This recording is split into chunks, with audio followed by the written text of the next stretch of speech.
Welcome all to my talk. Nice Friday morning. And we're going to talk about some software bill of materials and how it can help you understand your risk. So I'm Andrew Hall. I'm a professor of cybersecurity at DAU, which is the Defense Acquisition University. It's a government university primarily teaching the DoD.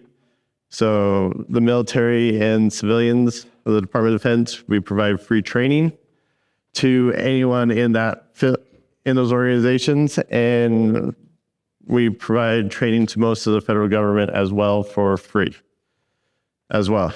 We have a cyber team. We have different groups within it. We have a cyber training range, hands-on learning. I am developing a software assurance coursework within that, which deals with SBOMs and SBOM room that you can go through, and I'll be demoing that a little bit later and get you into understanding how SBOMs and risk go together with the VEX, the Vulnerability EXchange. So the basics of my talk, I'll go over what an SBOM is. That's a big key part of everything. And then how you get the vulnerabilities from SBOMs and how the VEX tells you your risk within your software. Do the little demo of using some open source tools that will generate your software bill of materials and then take your software bill of materials and generate your VEX file for it.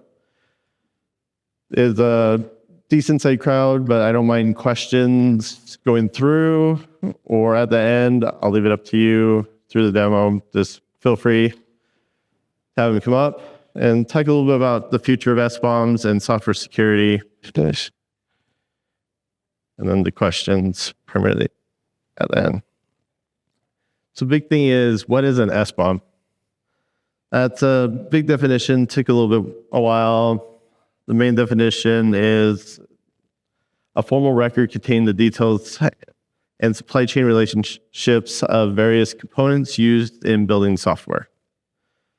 CISA now controls the SBOM aspect. It was started in the Department of Transportation, went through the health services are really into it, and they started requiring it within the software. CISA does run some SBOMeramas and other aspects that you can join in and learn more about SBOMs and get involved in the makeups and future and the development of the standard and practices of it. And they have the nice website there that you can go to for further details. There's free training as well. We get into it. This graphic here is a nice example of software composition analysis. You get your dependencies. You go through your analysis, and then you generate your SBOM, your inventory, your licensing information, the other information about your packages, where they're made, who does it, where they're located, what languages they're programmed in. Those are big aspects. Deals a lot within the open source community. When you get that compiled, going forward, you get your software composition analysis, where then you can do further understanding of the risk and other aspects. Some of the main tools for SBOM generation, they're out there. There's a tool by Anchor called SIFT. Then there's the SBOM tool. Then there's Turn.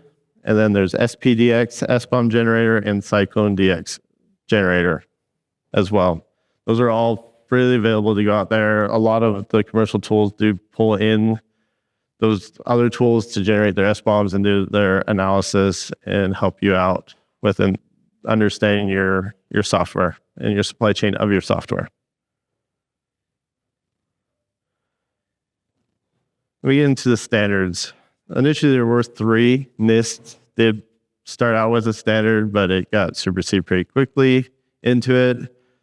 SPDX came out in 2010, SAINTCON DX in 2017. Those are your primary big standards into it. SPDX started out with the licensing. A lot of big corporations were behind it.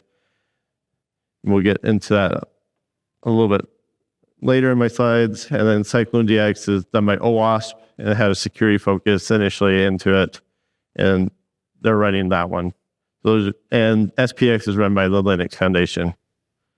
So there are two big organizations going in, working. They try to align pretty good in other aspects. And the key thing is, I really like using this slide, this graphic quite a bit, with the dependency of a single project done by someone that's kind of holding up everything else. That's a big aspect when you get into software build materials, that you want to understand where these small little dependencies are, where these weak links are in your software supply chain and other aspects.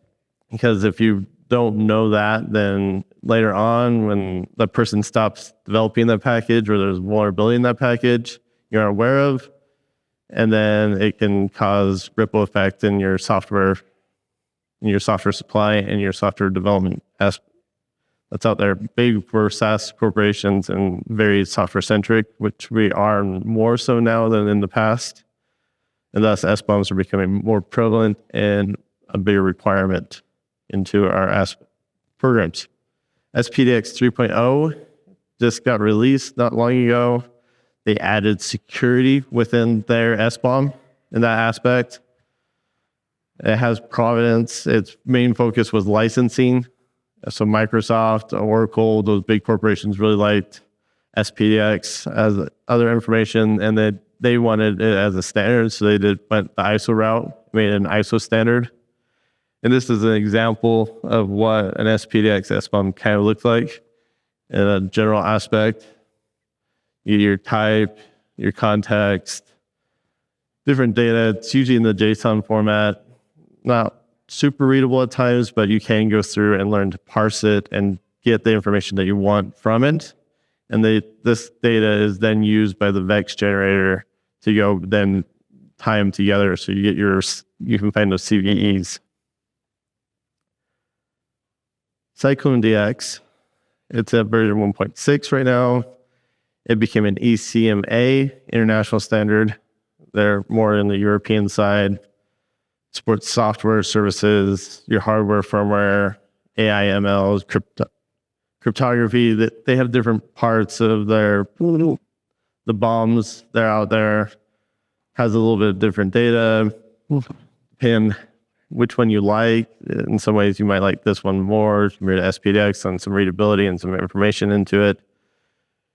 And all of them usually give you the versions and the hashes to correspond with those software packages as well. So it's big key information. Some are a little bit more easy to find within the text compared to others. But those are all key aspects into your SBOM to get that tracking down and process through. And you can use this information further if you have Intel groups or others to do further analysis of what's in your software and in your supply chain to generate your risk.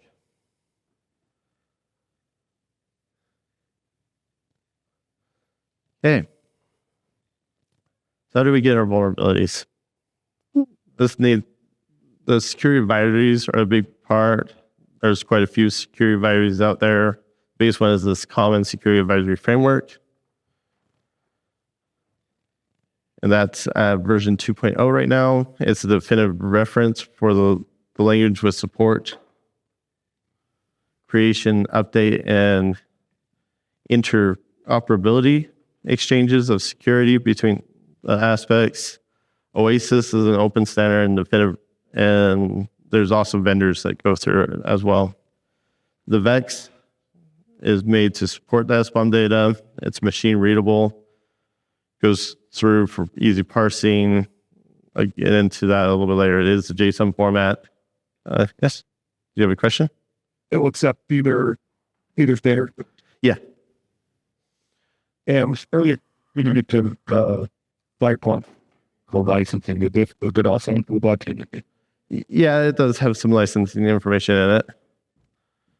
They do get into it. One easier to find some information than the others, but they have a core set that's set by CISA, that has the core SBOM material, and then they have some slight variances between them and how they go through. And when I get into the demo, I can run both type of SBOMs and the VEX files, and there's some variance within them, especially on the VEX side, of how they pull due to some of the lysine trace that SPDX does compared to SAINTCON DX. So it's good to know both, but if you have to do one or the other, they can translate back and forth. So if one of your vendors does SAINTCON DX, but you prefer SPDX, there are tools to translate them, as those tools are the now new standards, and they probably won't go away to a single one. And then security management tools are key. So if you get into doing automation, you should be able to get your tracing through where the new software, like in your DevSecOps, you can run it through and have it do analysis of any new libraries to go through, take those libraries, throw them through the exchange, get the CVs tied to those libraries, and have them outputted back to you, so you can keep track on if those CVs are still prevalent or not, still applicable or not within your software. And this is a little graphic kind of showing how the VEX goes about. So what components you're using. This is my SBOM in your format. You get the product. So what security vulnerabilities are part of that. So that goes into in that VEX information. And then what new vulnerabilities you periodically do need to keep running through, as there's new CVEs that come out to the packages. New vulnerabilities are always happening. So this is something that you don't run once and be done with. It's something that you should continue to do in your process. Kind of like the Log4j aspects. You have lots of different software. You don't know which version of Log4j is in what. And this SBOM would have been very helpful in knowing, oh, I have 10 versions with the affected one, and I have 5 that are patched with newer ones because they keep more up to date. So I have to really worry about these instead of these other ones, and be more aware of where your issues are. And it's not a static aspect. It's kind of like your viruses and other aspects. You need to continue to maintain it and keep it up to date. And then usually in the VEX 2, you can put in your justifications, and I'll talk about that in a little bit with this Log4j example that I'll be doing a bit with the not affected, affected, under investigation, or fixed. So these are aspects that you can put in your VEX and do for tracking. So the Log4j, your CVE 2021-44228. We'll hit this not affected aspect. So this is a little example. Company has it. They have the Log4j vulnerability, but the product, incident response team went through and they're like, our version 4.2 is not affected. We don't really utilize that Log4j in there, and it's a non-issue. So you can put it in and do your analysis justification and put that not affected in there for tracking. So if there is an issue or someone made a mistake, you have traceability, you have the logs to go back and figure out where your process might be broken or needs improvement or other aspects. And then for affected, this product went through, did the same analysis, but this one didn't get updated, so it's affected. So this one needs to be pushed back, needs to be looked at, see how you need to patch it to get it to a not affected or fixed state. And that's all there in your status, your state within your VEX file. Big keys there. And great information. I'm checking a little fast. But this is the main part I kind of wanted to go through, is kind of go through a demo into a little environment, use Sift and Gripe. Gripe is a tool also done by Anchor that correspond. It's open source. They're open source tools. Sift takes your most any type of formats, your Docker images and other things. You can feed it through, generates your SBOM, and then that SBOM you can feed into Gripe and get that VEX file. see.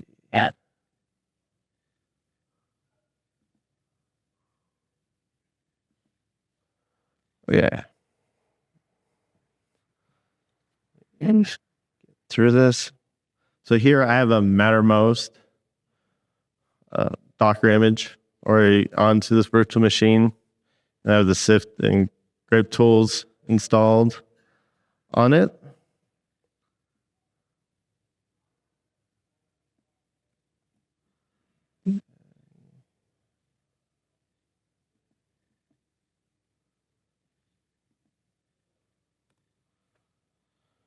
This will take a sec. These tools can be run statically. Or, of course, my demo dies because it's...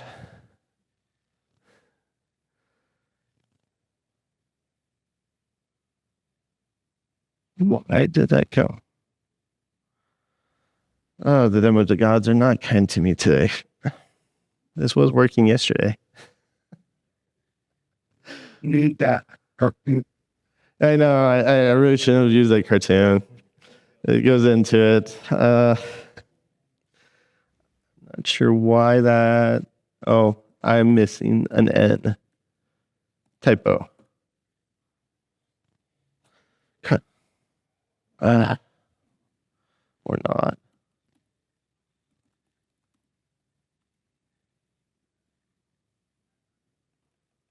Oh, I know what's wrong.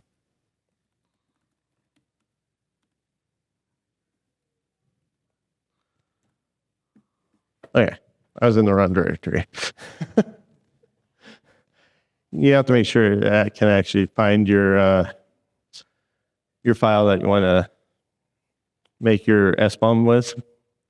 So it takes a sec to go through, goes out and pulls the information, and it will generate a JSON file at the end.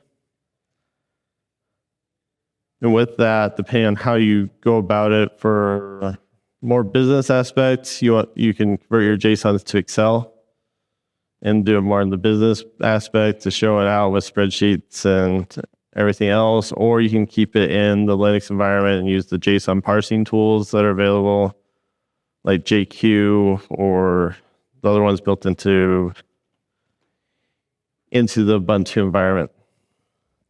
So this goes through, this will,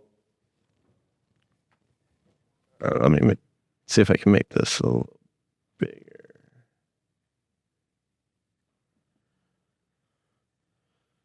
As well.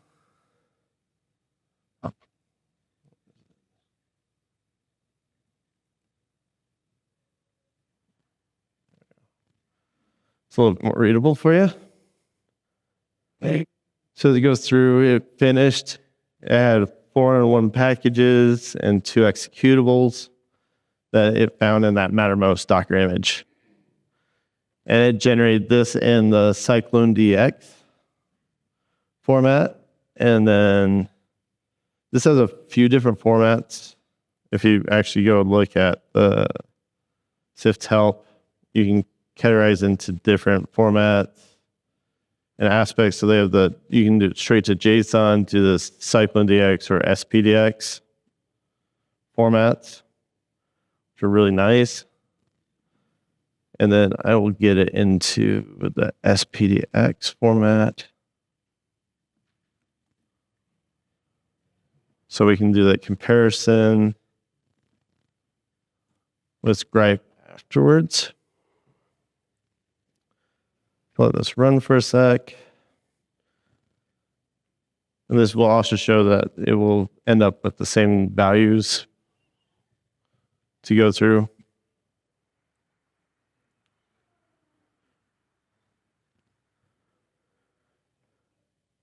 So this one finished. Runs really quickly. Pretty nice. Lots of fun. And then we can grab that script.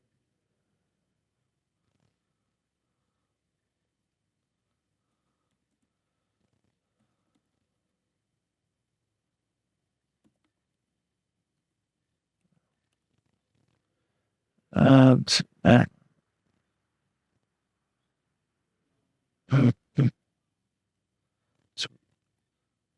the Mattermost with the SPDX format, you can throw it in and output it and get it into somewhat readable. It's a big file for a lot of these, so that this isn't an easy task to go through. You want to automate going through your SBOMs, especially with larger packages. You end up with a lot of files that have 401. So there's a lot of content here. You can see all the elements and other aspects that are available. And then if I switch this to SAINTCON,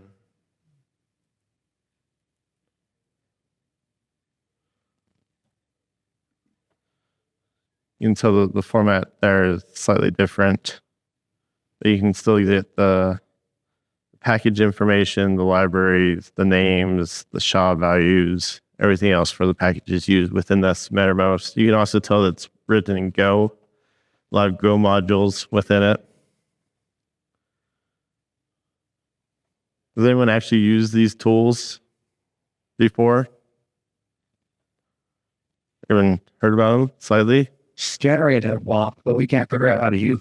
Okay, so you generate them. And really, that part is, it's a lot of data there.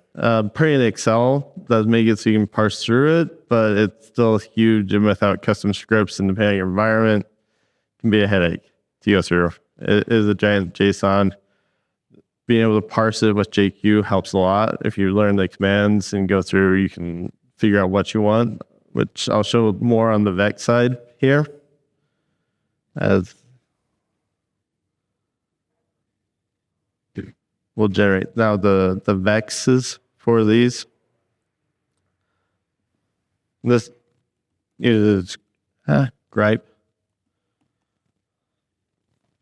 So gripe here, same company makes it.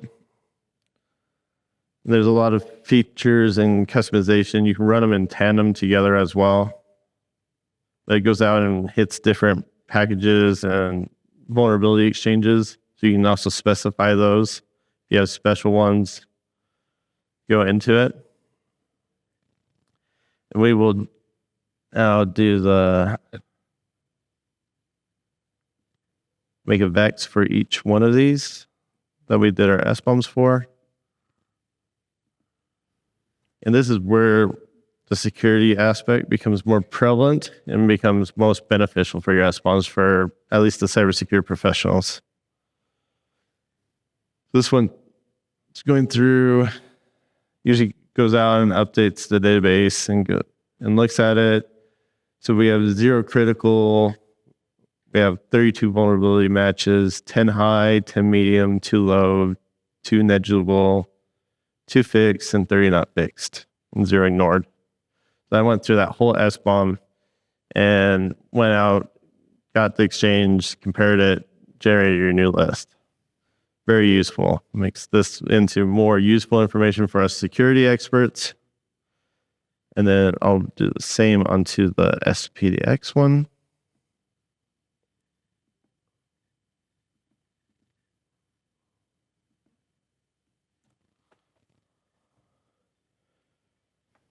And this one, you can notice there's some slight differences on its output between the two.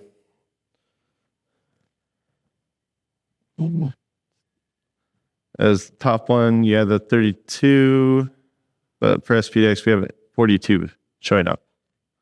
That kind of goes into some of the traceability differences between SAINTCON DX and SPDX. Things to be aware of. So even though they're both good standards and everything else, you do end up with some little fringe cases that go a little bit different. And then when we go in and look at this, this one will be a little bit more parsing within the tool.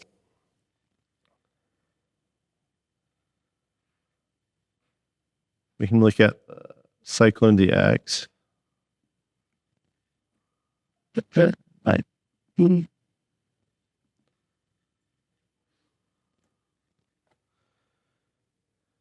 This gets a lot of detail into it. Tells you the components, what version, what package is there. A BOM references back to the BOM, and some of our data, that's the big data from the SAINTCON. And then if we get into looking more unique IDs and sorting through,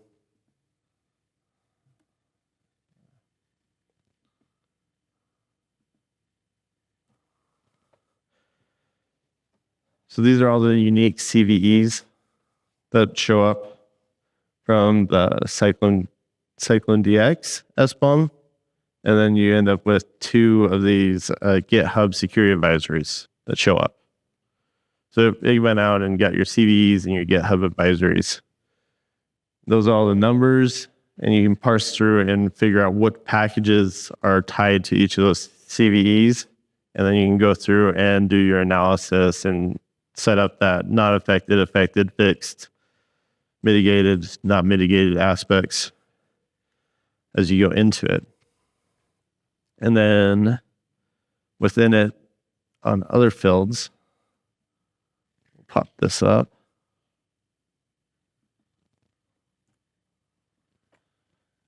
This gets the further information about the CVEs. So this gets you your score. So the higher the score, the higher the severity. So you see these highs are 7.5s. The methods, this is all the stuff from the CVE website that you can get to. It's all listed. It's part of the VEX file. As you can tell, there's a lot of information that's there. And you can output these out into different formats, files, so you can parse it and track it. And this is where you can automate a lot within these tools, with the scripting within the JSONs. If you know the columns and the files, you can get the information that you want and have it output what you need, which package, what CV, what severity, if it's still applicable or not, other aspects. So you get to choose how you want to do within your software environment. Big key aspects and nice information to go into it, so you can focus on the most important parts, the most applicable security threats, and not spend time on things that are on the lower side when there's higher things that you need to be aware of, and focus on that first. So this is very useful and helpful within your SBOM. And then let's get into the SPDX. SPDX output is a little bit different within how the VEX gets generated there. Their columns go differently, so you have to pull it. So you end up with these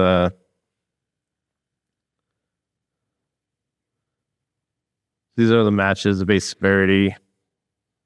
So it has one high here, quite a few mediums, a few lows going through. Then we'll go into our next set, parsing information.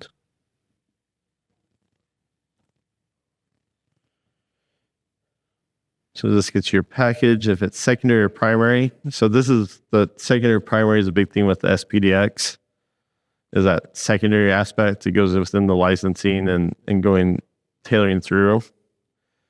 So all the primaries line up exactly with the SAINTCON DX, but these secondary ones go a little bit differently into it, and they go into a lot more of the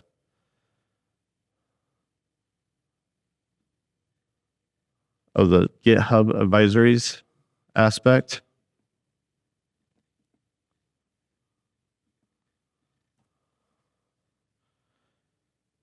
So this is the same list of unique IDs that I did for SAINTCON DX. Now it's SPDX. Here you can see all the CVEs are the same, but that GitHub security advisory list is a lot bigger in this case.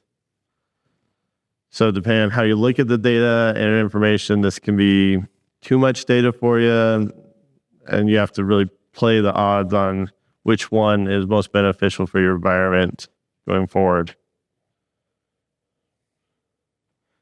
As you can tell, there's quite a bit of GitHub security advisories that pull up with this SPDX. from the SPDX SBOM.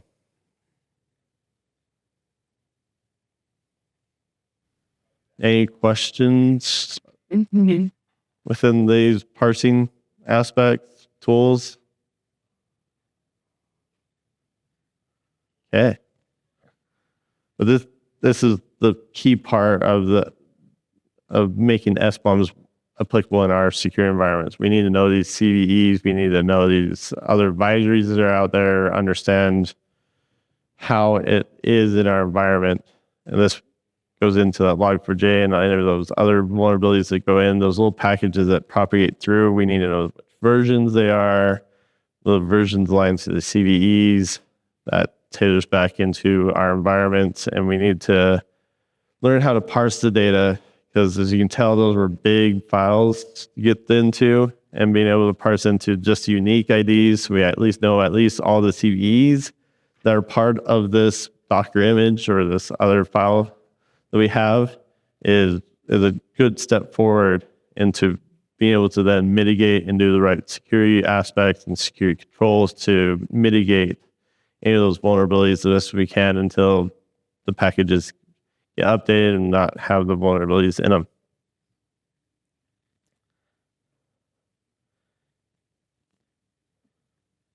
Okay. Still. See. Okay. So my other favorite comic, as in engineering and IT and everything else, it depends. It depends. Nothing's a direct answer. Everyone's environment is slightly different. Everyone does things differently. Everyone has different risk postures, business risk, engineering risk, applicability. People in the DoD have different risks than those in a small business in the middle of nowhere that does tooling for farm equipment. They don't have the same type of threat aspects at times, but they all need to be aware and understand the applicable risks to their environment, to their understanding, and be able to mitigate to the best of their abilities. No one has a great full IT group at times, but you need to focus your resources appropriately. A big one that's talked about are SBOMs, the extensible bill of materials. Those go into a lot more, incorporate the different bill of materials out there, get a better view aspect. There are other bombs that are being talked about and developed, like SBOMs, and then your traditional HBOM or bomb for the hardware aspect. That supply chain is very key, goes through.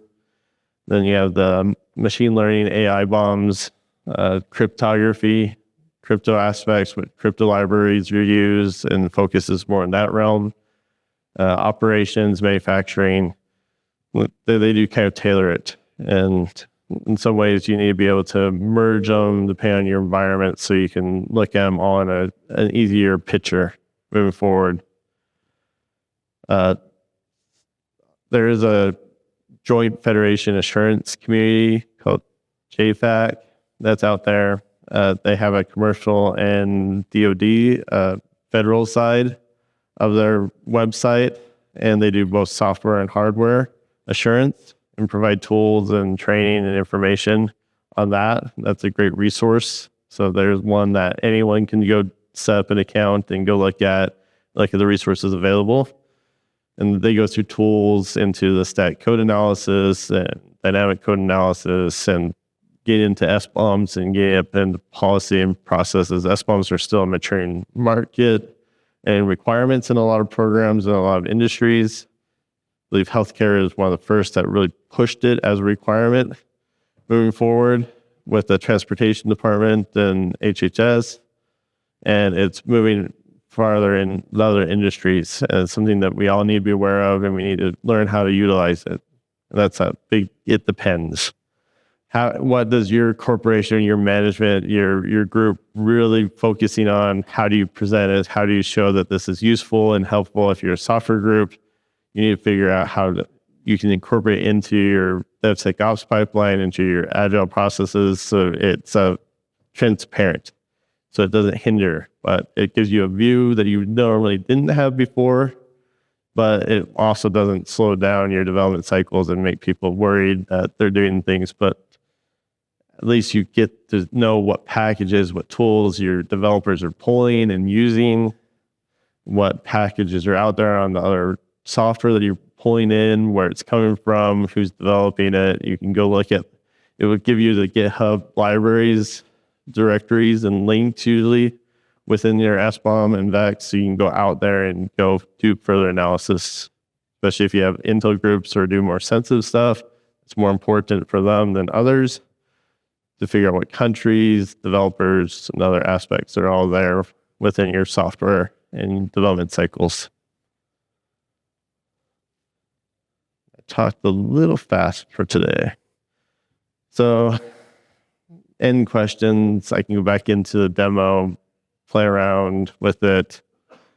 So the demo, yeah, it's a document, right? If you are, you're related to do things like a SaaS, you know, you have to have access to that. You ask them for that, or how does that do? So the Docker image, so Mattermost actually has that available to be downloaded from their website. You can pull it. So some tools you'll be able to pull it from their website. So if your corporation is like, oh, we won't let you see this, but you know what they're using, you can go find it out on the web and get it that way. Ideally, they should let you have it because it should be a non-issue for you to look at their Docker image and run your tools and analysis on it. Yes? There could be standards to gathering SBOM raw devices. They were different. So the only standard formats are the SAINTCON DX and the SPDX. Vendors providing you SBOMs, that would be something that you have to work on, and that's something that the industry needs to push forward. That's kind of future, is that now with your hardware, you know you have an Intel chip and blah, blah, blah, but here's this SBOM that correspond with it. You're running X, Y, Z program with these packages, are all pre-built on your hardware from your Cisco switch or your Dell laptop or whatnot. So that's something that the industry really needs to start moving forward with and going with, and they'll either give you one or the other. So if you're into contracting and building up for that stuff, you need to start adding into your contracts. Businesses are being more aware of it and looking at it. Tools are becoming more easily available for it. So that's something that you need to push your vendors on, going, I need this to understand my supply chain, to protect me and understand the risk that you're putting into my environment. So they got those spot. Yeah. I've done it. If you're making a product, you should look at providing both of those, have those both available. Or I have seen some vendors go, we have this format for you. It will provide you this, but if you need the other one, then we will generate it and convert it and go with it. But a lot of them will have one or the other into it. Some of the bigger vendors are always providing SBOMs in as one format to their customers. They're the network protocol. Well, that would be nice. I haven't heard of a network protocol to go through it, but that'd be a nice future enhancement to go into like Splunk or whatnot, to have it automatically go out and pull the stuff to add to your ever increasing log files. Yes? No, the order and such stuff in the Docker file and just look at it again.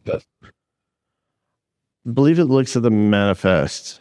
There's further looking into getting the SBOMs more incorporated into the commands and deeper into the development cycle to get a better SBOM, in a sense, a more true picture compared to these after effects analysis SBOMs like SIFT is doing, where you have the end product and you're doing it through. And they're trying to get into more of the development. So we'll do even the development tie-ins and get those libraries that aren't always included in your executables. See if you can get that picture and see what's there.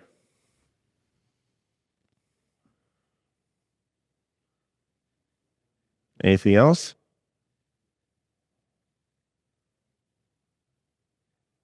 Okay. Hopefully you learned something new. You see some new aspects. There's a lot of risk vulnerabilities that you can improve upon understanding your software bill of materials.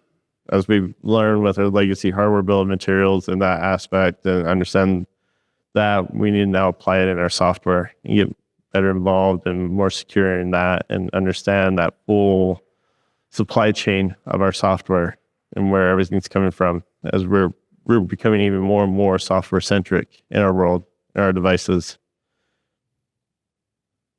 Okay.